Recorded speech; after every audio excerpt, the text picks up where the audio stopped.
Welcome back to the channel. Thank you so much for checking out this video. I hope you're having a fantastic day. Folks, we have Candace Parker here, 2008 WNBA Rookie of the Year and MVP that season as well. I believe it was her debut that year that was the last game in the WNBA on TV that drew 1 million+ viewers until Caitlin Clark this season. So she went on the D Wade podcast recently and had something really interesting to say, or at least I found it fascinating on a topic that I've been wanting to talk about anyway. And that is this idea that, from what I've seen, unlike all other sports, the WNBA has this feeling, including their 17 or 18 fans they had before the Caitlin Clark fans showed up, that you cannot be critical of anything at all. It's really, really strange. So I have a bunch of things I want to talk about with that regard, but I want to set it up with this short clip from Candace Parker and what she says on this topic, and then we're going to dig into it. It's really kind of interesting. I'm big on within the women's game of basketball. I don't think that there's enough scrutiny about our play. Hear me out. Okay. As a woman, because the game has been attacked so much by people sitting in their basement that can't dunk a donut, let alone a basketball. They're the ones that have driven the narrative that nobody watches women's sports. So many people have become protective of the game of basketball that they cannot take criticism, that nobody's allowed to criticize the game. But guess what? I want to criticize on the first morning show. Is D Wade is he gonna get to the basket? Is he gonna get to the free throw line? Or is he gonna settle for the catch and shoot, which is what the Spurs want y'all to do, right? But you can't do that in the women's game. Okay, so I want to just briefly talk about what you said at first, because that's a whole nother huge topic on its own. I think that's a little disingenuous of her to say that. I think women's sports do get watched. I don't think the WNBA has been one that has been watched, and I don't think people are not watching because somebody's saying they shouldn't watch or that they don't watch. Yeah, so that's a little difficult, a little ridiculous. But I mean, just to give you some examples of stuff recently, and this is a sport I've talked about this before, just because it's so different from what we see from the WNBA, and that's women's soccer. Because soccer in general took a long time in the U.S. to get any kind of foothold, even on the men's side, where professional leagues have folded multiple times. It's happened on the women's side because, of course, they didn't have an NBA that kept them running. The current NWSL, I think, is the first women's league ever in America. And there's been a number of them. I want to say 4 or 5 in the past 30 years or so. And the NWSL is the first one to make it past year 5 and survive. Earlier this year, I think it was back in May or June, might even be the beginning of the season, because I think it was Bay FC, a expansion team. First game, Chicago Red Stars. They set a new NWSL single match record. They played at Wrigley Field, folks, and drew 35,038 fans. In 2023, just last year, the women, I think I have it up, the women's U.S. national team, 6.429 million viewers on Fox. And this was not a knockout match. For those of you who don't know, real briefly, in the World Cup, you play group stage matches, 4 teams in a group. You play each team, so you play 3 games. Top 2 teams advance to what then becomes the knockout stage. So it goes from 32 teams to 16 teams. I think they're expanding it, which they're expanding everything for money. But anyway, that's how it's been traditionally. On the women's, it was a little different until this year, because they had 24 teams, so some place teams can make. But anyway, basically it's 4 teams in a group stage. You play each team once, so you play 3 games. Top 2 teams in that group advance, in all the groups advance. So you go from 32 teams to 16, and then it's just 1 game, and it's win or go home type of thing. So this was a group stage match. This was not even a knockout round match yet, and they drew 6.429 million fans. Absolutely crazy. I think this was back in June, but it was the most updated number I could get. At that time, NWSL average attendance across the league sat at 11,089, which was the highest ever for any women's professional soccer league in the world. And if you know anything about soccer, it is not an American sport, it is a global sport. But anyway, back to the criticism stuff. Look, welcome to sports, WNBA. Local sports media, especially local fans, they are savage in major sports markets, and not just savage in their trash talk about other teams and rivals and other players, but savage about their own. And yes, whether you like it or not, whether you're used to it or not, it is normal. Coaches and players are much harder pressed from the media in the questions they are asked than what we see WNBA players and coaches get in their press conferences. Local sports media, and now social media too, but they're consumed every day with questions and debates and criticism of what's going on that season, game to game, from how bad so and so was last night and whether they should get benched or traded or the coach should get fired. It is all the time and it is constant. So I want to, and for the most part, and not all, like, let me be fair, you can always find examples of players or coaches losing their cool or what have you, but you just don't see everywhere else what you see in the WNBA. And so we're going to take a little trip down memory lane to look at a few of the big examples of how some in the WNBA have handled very normal questions from the press.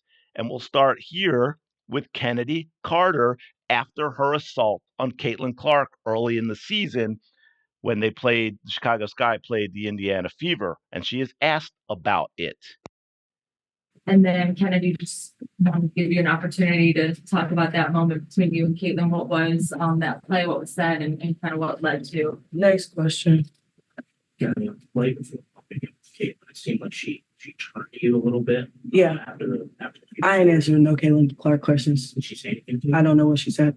What'd you say to her? I didn't say anything. That's enough. Do I need to say anything about that, right? That is absolutely horrible. It is unprofessional. And folks, this got me thinking of what's been going on with Christine Brennan asking Dejanay Carrington about her attempt to gouge out Caitlin Clark's eye. And what did we see from that? The Players Association for the WNBA wanted Christine Brennan's credentials revoked so that she could not get access and cover the WNBA. Are you kidding me with this? Look, folks, just like this question, that question from Christine Brennan, look, I will say, I don't think it was worded the best. It wasn't, I don't think she should have prepared a little more for exactly how she was going to approach it. But the question absolutely was a normal question to ask. It was a question that should be asked at a bare minimum. Players should expect and deal professionally, maturely with questions about things that happened during their game. It's really not that difficult. You don't see this happen in other sports where a player is asked about something they did during the game, and then the Players Association tries to get that reporter basically fired from covering their league. It's crazy. Then we had this is Teresa Weatherspoon, and there are actually a few of these, but they're basically the same. And of course, as we now know, she has been fired. I don't know if this type of stuff had anything to do with it, but again, she's going to get asked a question that's a very normal question for a head coach, and you're going to see how she handles it.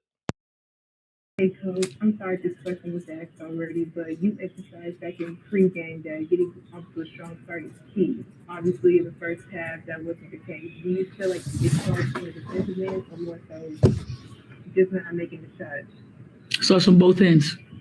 We're a team on the defensive end first. Defensive stops, offensive runs. So it starts there with force more so than anywhere. Any more for Coach? Just one more for me. This next stretch of games against the Fever, the Wings, how are you going to use this as a measuring stick to assess whether or not maybe some changes need to happen?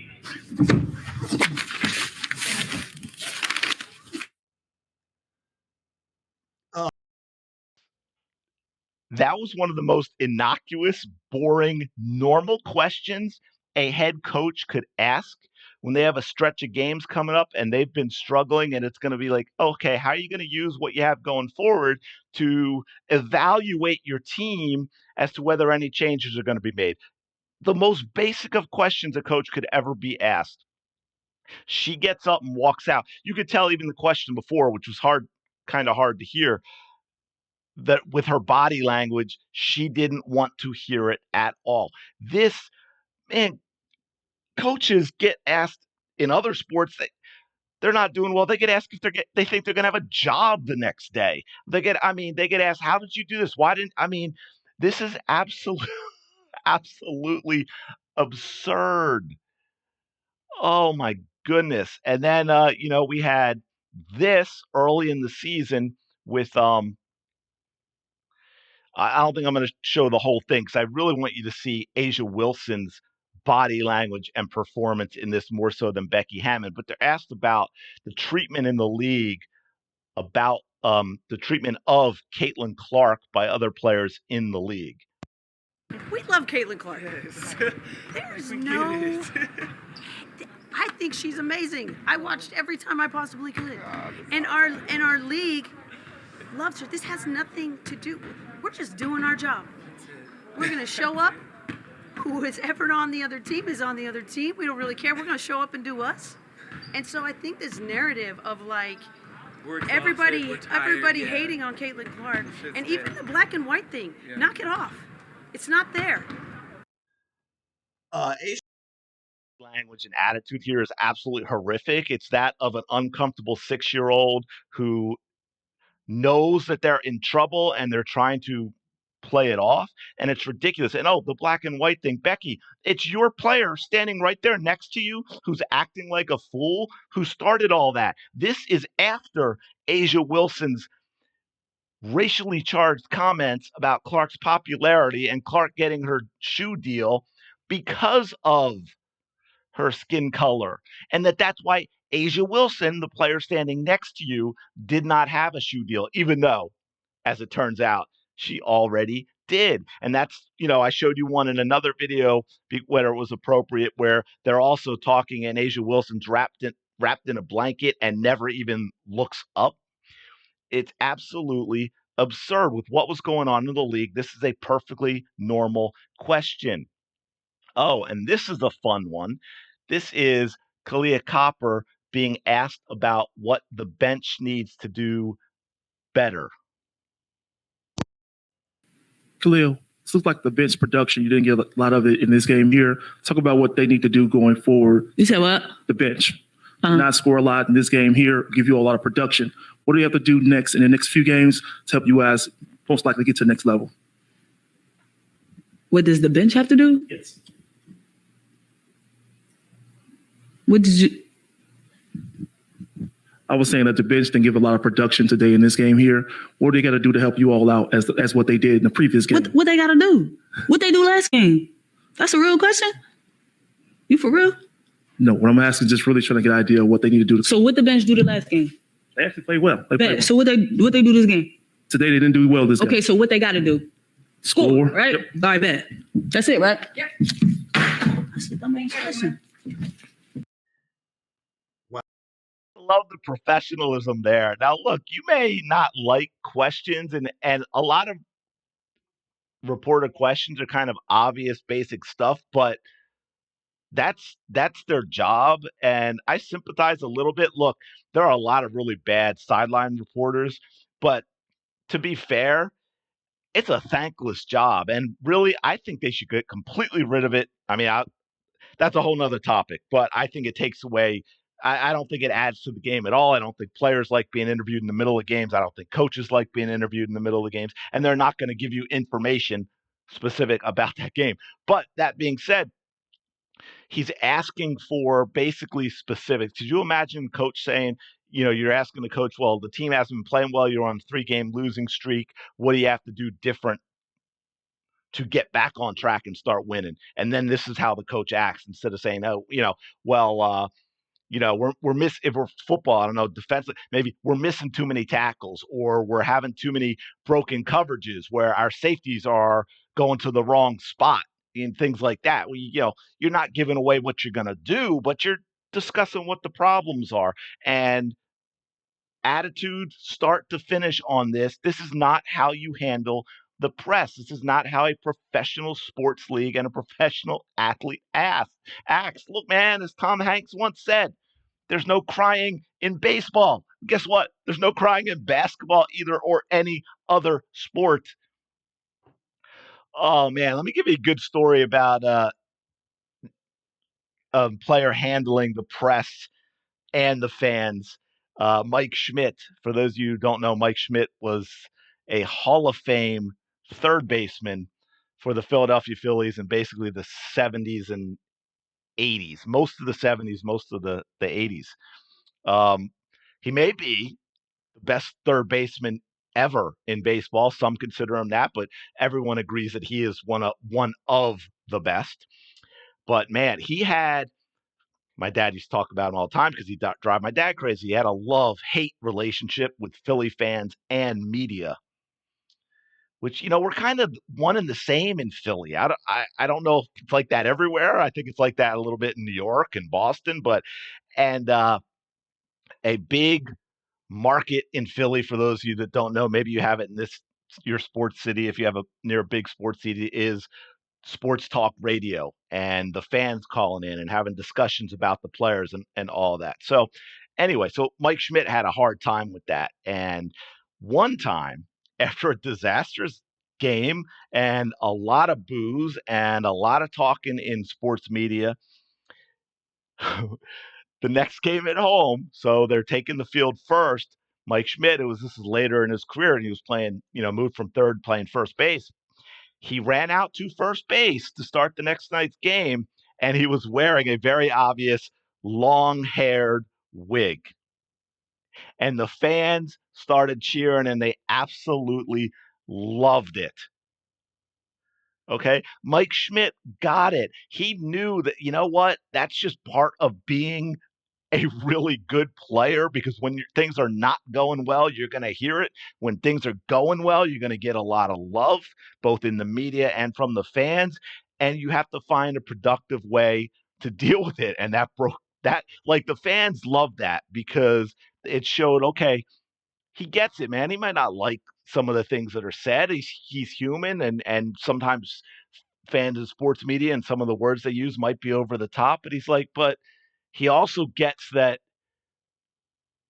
he understands where it's coming from, which is what I'm going to get into next, because I think this is really cool. Now, look, this goes more to the fans, but I think this is really an important thing with the conversation that we're having right here about the WNBA and not accepting criticism and how they need to handle that to take it to the next level as a professional league. And this is Bryce Harper, just the other day, talking about playing in Philly, and what that meant to him and what that is like. And I think it's really, really interesting, and it shows you how important having the right attitude and approach as a professional athlete, what that can do for you and how important that is.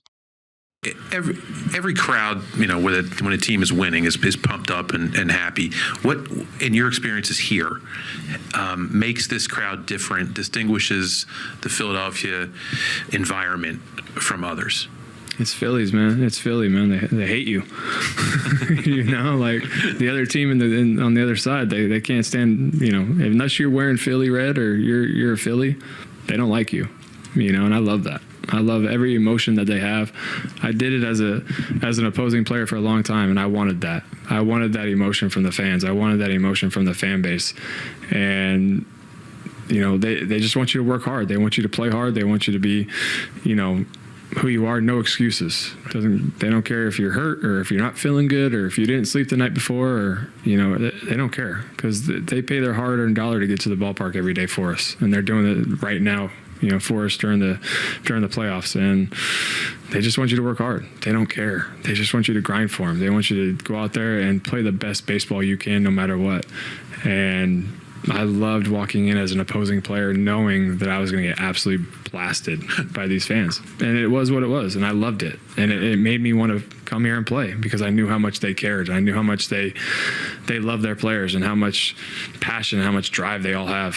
And everybody talks about the blue-collarness of this city and the fight that they have, and it just rubs off on all of us. I've said it multiple times. We have 46,000 people in the stadium. It's 46,026, because we're all in this together, no matter what, where they're at, who they are, where they come from. If you got Phillies across your chest and you're a fan, you're part of our team. You're part of our organization, and you fight with us each day. Yeah. WNBA, I think every player in the league, every coach, every general manager, and so on should watch this video of Bryce Harper. First of all, to that first point, because this is what I find really funny about the old guard fandom of the WNBA. And to be fair, even some of the newer fans that I've seen that just are horrified when a player gets insulted. Look, like you said, we hate. And here's the thing. When I say hate, I don't actually mean hate in the truest sense of the word, obviously, but we hate the opponents. We hate the teams. We hate the players, and they hate us too. And again, that is normal. But the players, the old guard fans, all 17, 18 of them in the WNBA, they've treated it as this private club. And they do not welcome normal fans or normal fandom. They do not welcome normal sports media. They do not welcome banter or criticism. When I say Asia Wilson sucks, that doesn't mean I hate Asia Wilson or that she really sucks. It means I'm rooting for the other team. That's all. But the WNBA thinks that's hate. They think that's an ist or an ism or a phobe, and that you must always be positive. I'm sorry. Welcome to the world of sports. It does not work that way. No player is above criticism from sports media or from fans. Criticism is not hate. It's not an ist. It's not an ism. It's not a phobe. Well, I guess it is an ism, isn't it? It's criticism. But I think you know what I meant. And look, sometimes, a lot of times it's warranted. Sometimes, yeah, it's a little over top in the wordage used. But again, that's normal. Life's hard. Get a helmet. But sports media does not exist to kiss your backsides. It exists to actually ask these questions to get information from you. Fans are not here to worship you unquestioningly, no matter what you do or how you perform. If you don't like it, you can find something else to do. Go be an Uber driver. Go work construction. Manage a lemonade stand. Local sports media and talk shows, and including the fans who call in, they are savage in sports cities like Philly, New York, or Boston. I do not think a single WNBA player or coach outside of Caitlin Clark could survive getting the same scrutiny that athletes get in the NBA or the NFL or MLB or NHL. They absolutely couldn't. They can't get any. They're incapable of dealing with it, and it's going to hurt their growth. And what's crazy is I don't even see this drama in women's soccer. It's unique to the WNBA. And one more thing that I think really sums up all of this to this point, because this is someone I've been critical of. I've never interacted with her, right? I haven't tagged her. I haven't, constantly posted things directly to her where you could say that's kind of trollish. Never done that. I've just been critical of things she said or done, like the Derek Hamby thing and so forth, in a few of my videos, which means somehow she came across them, the 10 or 15 minutes total of the 350 videos I've done, or someone who knows her checked them out and sent them to her. That's the only thing I can come up with as to why I got this, folks. Becky Hammon, head coach, Las Vegas Aces, you're blocked. Yes, I am blocked from Becky Hammon, even though I've never interacted with Becky Hammon. And I've been just like anybody in sports media would be, and I guess if you want to include people on YouTube as part of that now, but in traditional sports media, credentialed sports media, we could call this opinion talk podcast. I don't know whatever, but as a head coach to block someone like myself is absurd. It's childish. It's overly emotional. It's unprofessional.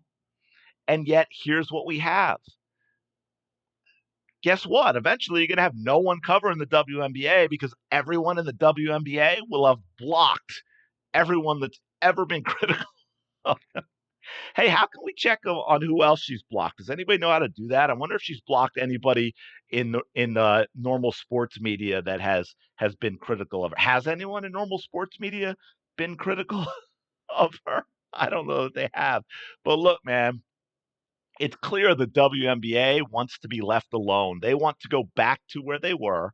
They are happy playing to tiny crowds, living off NBA cash, and being their mean girl activist club. And they will accept no criticism. And this shows you why the league has never grown all of these years, where they've gone backwards, where we want to talk about ratings being up. They're up because they were disastrously low a few years ago, and we all know why, and they're climbing back. They have not grown past where they were 20 years ago. And this right here needs to get changed if they want to continue to grow. They need to fix this. This is a big problem. Fans of different teams need to be able to banter and say things about opposing teams' players and not have it be blown up into some big civil rights issue or something. It's absolutely absurd and it needs to change. Let me know your thoughts on all of this in the comments below. I know this one got kind of long, but there was so much to talk about. Hopefully you found it interesting and you're still here listening. If you are, I do appreciate it. Don't forget to like, comment, and subscribe. It really does help out tremendously with YouTube. I do appreciate it. And I will talk to you later.